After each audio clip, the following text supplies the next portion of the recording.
Salut, c'est West à l'appareil. Petite vidéo camouflage ce soir. C'est un soir d'été comme un autre et donc bière et camouflage. C'est soirée bière camouflage. Petite séquence camouflage, je viens de terminer le camouflage sur mon AR et mes chargeurs. Ça c'est mon équipement basiquement chest rig opérationnel. Je suis donc sur un Windham en 5.5.6. Sans fioriture, sans point rouge, sans lunettes, sans toutes ces choses-là. C'est mon AR de la fin du monde. Je suis sur un chargeur de 40 coups dans la bête. Et après, j'ai 8 chargeurs de 30 coups à ma disposition. Donc, je viens de finir le camouflage et j'ai utilisé une technique que je vais appeler la technique du sac plastique. Et donc, on va voir cette technique un petit peu aujourd'hui. Le gros avantage de cette technique, c'est que bon, ça coûte que dalle. C'est ultra agitant, ultra rustique. Mais c'est surtout que ça va très vite à appliquer avec très peu de moyens et qu'on n'est pas obligé nécessairement de démonter toute notre arme pour appliquer ce camouflage. Et on va voir un petit peu comment ça se passe. Donc, je viens de finir l'AR, je vais le mettre de côté. Et en fait, je vais prendre ma petite Savage Rascal. Et on va faire la Savage Rascal ensemble. La petite Savage qui est fantastique et qui va en fait intégrer mon kit, ma caisse d'évacuation. Et donc on va appliquer le camouflage sac plastique sur cette petite Savage. Cette petite Savage, bon déjà Savage font vraiment des super systèmes. Leur queue de détente est probablement la meilleure queue de détente sur le marché, que ce soit sur des systèmes en 308 ou là en l'occurrence en 22 long rifle. Mais donc vraiment des systèmes fantastiques. C'est pas la vidéo du jour. Je ferai probablement un article vraiment dédié à la caisse d'évacuation et à l'intégration donc d'une petite carabine en 22 long rifle à notre caisse d'évacuation. Camouflage. Pour le camouflage en ce moment, j'utilise de la peinture Krylon. C'est la Fusion. Vraiment une peinture excellente pour ce type de projet. Le plus important, peu importe la marque que vous allez utiliser, mais le plus important, ça va être d'utiliser en fait une peinture mate qui ne va donc pas briller quand elle va sécher, ce qui est le cas de la Krylon. Vraiment une peinture géniale. Donc c'est parti. Comment ça marche? Tout bêtement, on va prendre un sac plastique. Donc je suis allé au supermarché pour aller acheter des champignons, des escargots et du camembert. Et j'ai juste chopé le sac plastique. Donc c'est un sac plastique tout bête qui vient avec les supermarchés. Et donc tout simplement ce que je vais faire, c'est que je vais faire une petite boule dans ma main. Et je vais venir appliquer la peinture en fait sur le sac plastique. Et après venir tamponner mon arme. Qu'est-ce que ça veut dire? Ça veut dire que je ne vais pas avoir besoin, si j'avais une lunette sur ce système, là j'ai bien évidemment le système de chargement et toutes ces choses-là, je ne vais pas avoir besoin en fait de tout démonter. Quand j'ai fait mes chargeurs, je ne les ai pas, d'ailleurs on peut voir, j'ai de la peinture sur mes, sur mes projectiles. Je n'ai pas dégraillé mes chargeurs, je laisse tout sur place. Et donc, ça va être le cas ici avec la Rascal. Donc, c'est parti. Ce que je vais faire, c'est que généralement, j'applique 3 ou 4 différentes peintures et je termine par le noir et on va voir pourquoi. Donc, c'est parti. Tout bêtement, sac plastique, tout bête. Et on va commencer par un petit peu de satin orange. J'adore les nouvelles peintures de chez Krylon. Elles sont vraiment fantastiques. Donc je viens tout simplement appliquer de la peinture sur mon sac plastique. Et ensuite, je viens tamponner tout bêtement sur l'arme. Et comme je l'ai dit, vu que je peux mettre de la peinture exactement où je veux, je ne vais pas avoir besoin de démonter mon arme.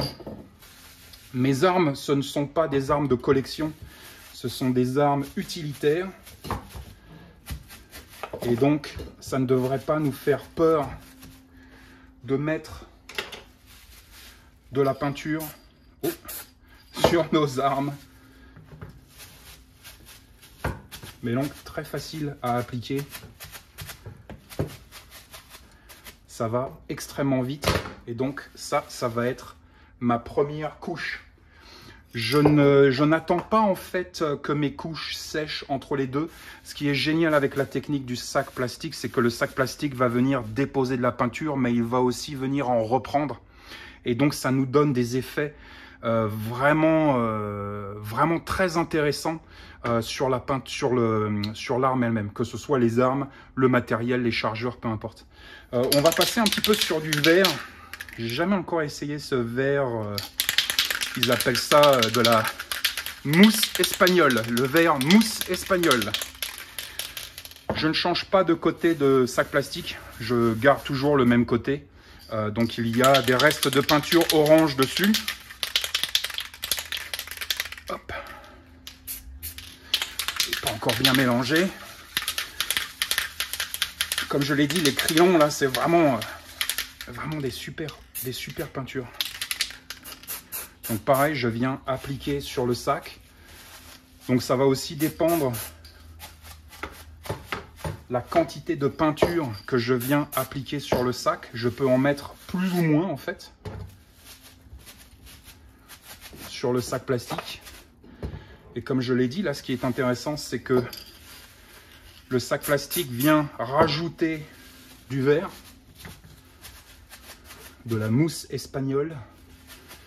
Mais il vient aussi, ici et là, reprendre un petit peu de orange. Donc là, on commence à voir déjà qu'on commence à avoir un truc vraiment ultra sympa. Et je ne suis que sur 2 couleurs. Comme je l'ai dit, on peut mettre autant de couleurs qu'on veut. Mais ça commence à ressembler à quelque chose. On va finir par une de mes nouvelles couleurs préférées. Ils appellent ça de la sauge pâle.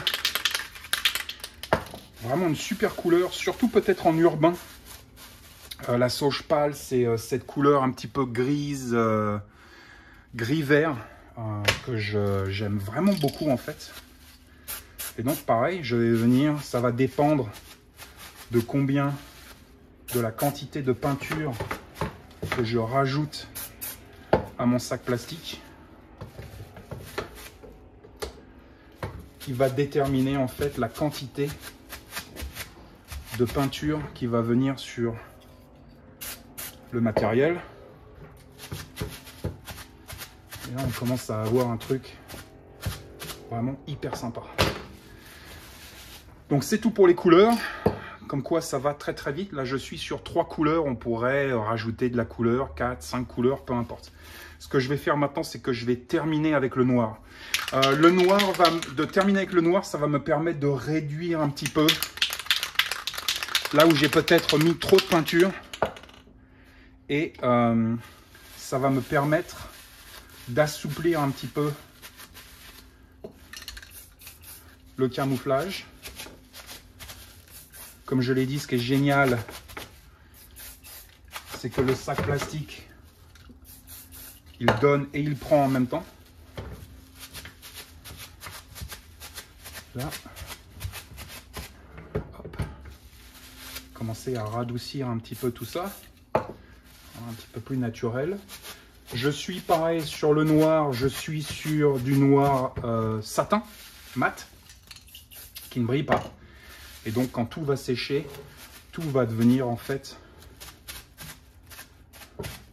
ultra satin. Et donc voilà, je suis plutôt content ici avec, donc comme je l'ai dit, je termine toujours par du noir, mais un simple sac plastique tout bête. Je passe les mêmes couleurs sur le sac et on a vraiment une finition que moi je trouve super. Très facile à faire, très rapide, très peu de matériel, ça coûte que dalle, c'est rustique. très facile à appliquer. Qu'est-ce que ça veut dire? Ça veut dire que je peux changer d'application et de couleur très rapidement selon le biotope, selon la saison. Si je passe en automne, je peux rajouter des rouges et des oranges. Si je passe en hiver, je peux rajouter du blanc. Si je passe en jungle, pour une raison ou pour une autre, je peux rajouter de la grenouille verte et du lézard. Mais vraiment une finition absolument fantastique. Et donc voilà, camouflage, sac poubelle, je voulais partager cette astuce avec vous. Et bon camouflage et stay safe.